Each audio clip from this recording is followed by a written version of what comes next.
In the small town of Fairview, nestled between rolling hills and golden fields, the Parker family began their day like any other in the 1950s. The sun peeked over the horizon, casting a warm, orange glow through the lace curtains of their cozy two-story home. Margaret Parker, a diligent homemaker, was the first to rise. She tiptoed out of bed, careful not to wake her husband, James, who worked long hours at the local factory. Downstairs, she flicked on the kitchen light and set about making breakfast. The smell of freshly brewed coffee and sizzling bacon soon filled the air, a comforting scent that marked the start of their daily routine. Upstairs, 8-year-old Tommy Parker stirred in his sleep, the distant sound of a whistling kettle blending into his dreams. As he rubbed his eyes and stretched, he could hear the faint sound of the morning radio show playing downstairs.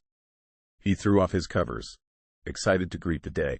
It was Saturday, which meant no school and the possibility of adventure. Tommy's older sister, Susan, was already awake, carefully curling her hair in front of the vanity mirror. At 15, she was the picture of 1950s teenage fashion, with her high-waisted skirt and neatly tucked blouse. She hummed along to the music drifting up from the kitchen, her thoughts on the upcoming dance at the high school gymnasium. "Morning, sweetheart," Margaret greeted Susan as she descended the stairs. "Could you set the table? Your father will be down any minute." James Parker finally emerged, his face marked with the fatigue of a long week. He kissed Margaret on the cheek and ruffled Tommy's hair as he took his seat at the head of the table. Breakfast was a hearty affair, filled with laughter and the clinking of dishes. The Parkers cherished these moments, a brief respite from the demands of daily life. After breakfast, Tommy dashed outside, his trusty slingshot in his back pocket. He met up with his best friend, Billy, and the two boys set off on their bikes, eager to explore the nearby woods. They imagined themselves as explorers charting unknown territories, every rustling leaf and distant chirp adding to the excitement of their adventure. Back at the house, Margaret and Susan tidied up, chatting about the latest gossip and plans for the weekend.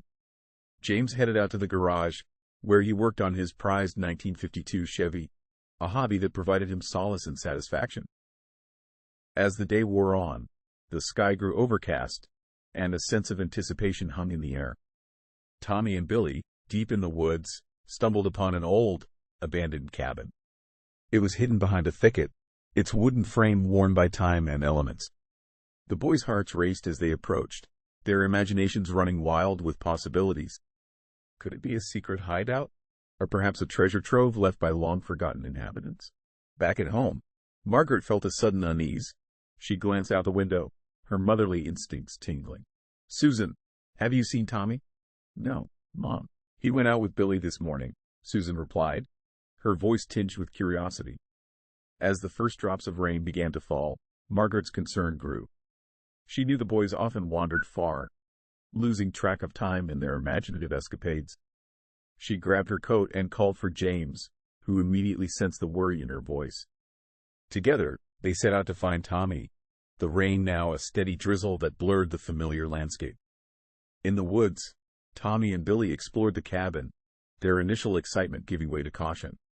The interior was dark and musty, with broken furniture scattered about. As they ventured further inside, a sudden noise made them freeze. The door creaked, and they turned to see a shadowy figure standing in the doorway. "Who's there?" Tommy called out, his voice trembling. To their relief, it was Old Man Jenkins, the town's eccentric but harmless recluse. He had come to check on the cabin, a place he once called home.